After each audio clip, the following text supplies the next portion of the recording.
Hello and welcome to our presentation. Our names are Alina, Jaini, Robyn and Yalda.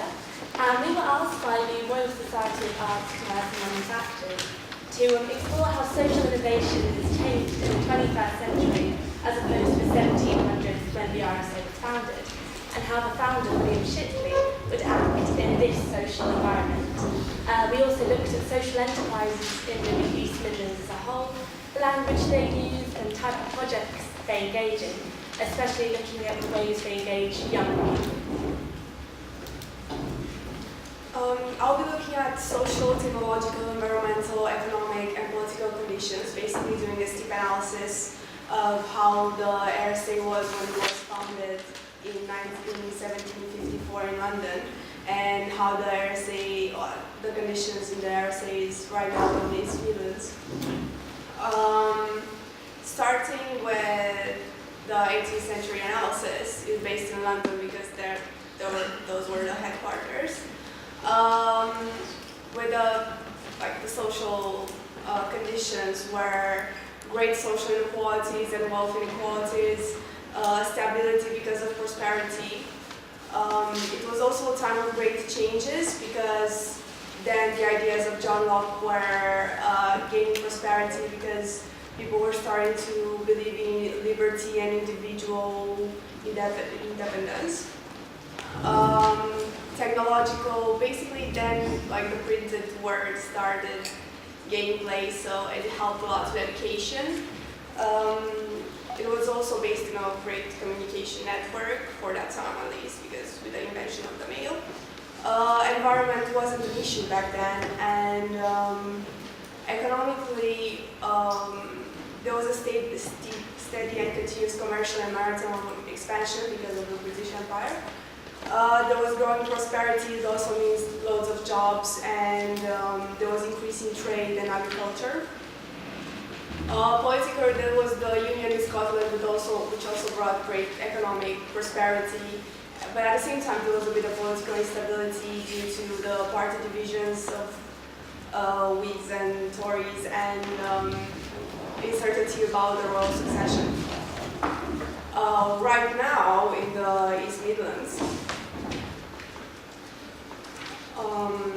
socially, education is pretty badly, and there are quite big crime rates.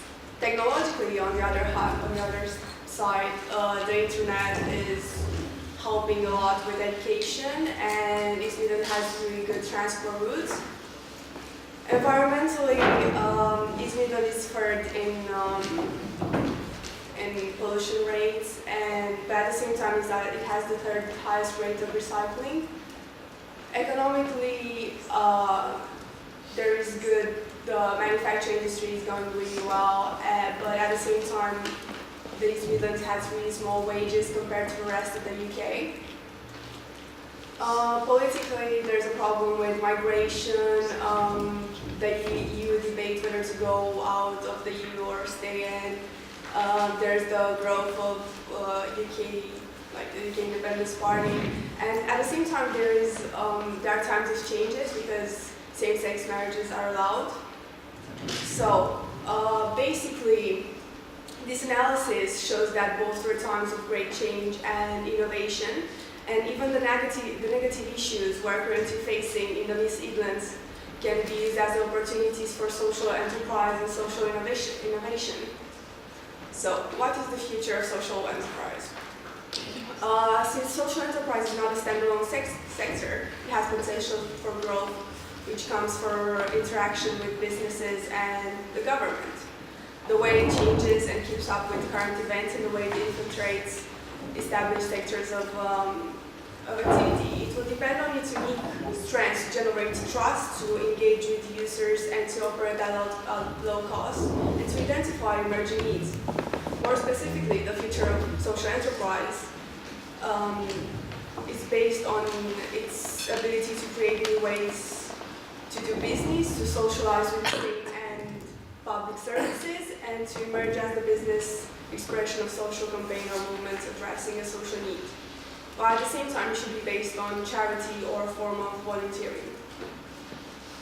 Okay, so my section was looking actually at William Shipley and what exactly he did. In 1750, William Shipley set up a drawing school in which he could teach people, obviously as we all know, how to draw. And then in 1754, this led to his idea of setting up a society in which we can celebrate the arts, commerce and manufacturers. So with the founding members, they set themselves up in a coffee bar and had a chat about the things that they wanted to do. Now, why did they want to create a society that was going to celebrate, people's real social innovation? They wanted to do this so that they could promote the arts, manufacturers and commerce of our kingdom, and they do this through inventions that would better our lives and would be rewarded through schemes such as the medal scheme, which is founded in the report.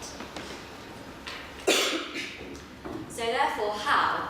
Members of the society would highlight a problem and then they would be rewarded for fixing it. So for example, one of the members of our kingdom worked out how to raise and cure madder so that we no longer had to import it from the Netherlands, which saved us a lot of money in import and exchange rates. We also had to have a look at the technical difficulty here. We also had to have a look at barriers for young people and why they would necessarily want to join a fellowship scheme with the RSA today. One of the prime reasons for this is purely because of the fellowship cost. It is £160 a year to be a fellow of the RSA, which is a great reason for you to do so. You're putting a lot of money into a good cause. But at the same time, for young people, this isn't just money that we've got lying about in our pockets. So perhaps having a scheme such as the Labour Party or the Conservative Party have for young people to join, such as £1 or £5 or perhaps a bit more, depending on how much they incorporate into the society. Also, sometimes young people feel that there are no incentives for them to get involved with social innovation. So something for the RSA to look at is the Nottingham Advantage Award, which Jaini will go into later on. And also, the RSA currently offer an internship, which is a really good way of innovating young people in the social world today. And perhaps scheming this down to younger people, perhaps going into schools and universities and offering part-time work experience, might help people get involved at a younger age within the RSA. I'll now hand over to Jaini and Yalda.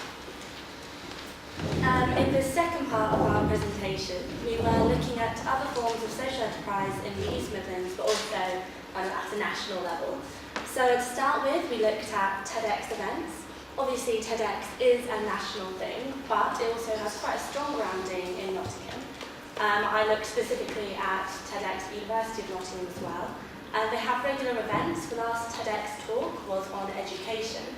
And TED aims to stimulate discussion and discussion in group topics specifically. So where there's concern about connecting and learning from one another. The next organisation I looked at, something far more local, and that's the Unique Coffee Bar, which is actually in Derby, and they kind of provided an alternative to secondary education by saying to young people, look, here's a business, why don't you basically help us run it? So it gives young people an opportunity to get to grips with business in an environment which they can be hands-on in, and key vocabulary, responsibility in education. There is a strong theme of taking control of your own personal development, which I think is really interesting with social innovation.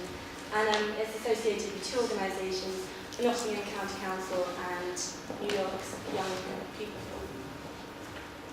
Okay, so the Young Foundation was established in 2005 by Michael Young and has over 200 volunteer centres in England. Like the RSA, they're an independent centre for social innovation, but their primary focus is on inequality. So they work with the private and the public sector as well as civil society in order to address this. So their research falls into two categories. Firstly, they research on contemporary life-changing needs, which we thought was quite similar to the RSA, especially the sleep analysis that Alina conducted. And secondly, they try to instigate social innovation by identifying approaches to meet social needs. So the Nottingham Advantage Award is run by the university and it's open to all students. There are over 150 modules that students can take part in, and you have to complete 3 in order to get the award. So the assessment can vary. It can be a presentation like this one, or it can be a blog or some sort of reflection. So we thought that this would be a good avenue for the RSA to go down in order to engage with the younger demographic and help instigate social innovation. It's your 10 minutes, Lizzie. Do you want to just finish? Okay. Cascade is also run by the university, and it's basically they fund projects for the university students to do. So we thought this is something else that the RSA could be a part of.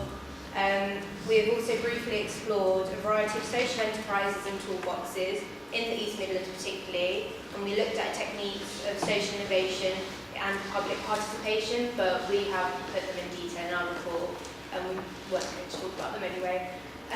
So we would like to thank Sarah and the RSA for this amazing opportunity. Thank you for listening.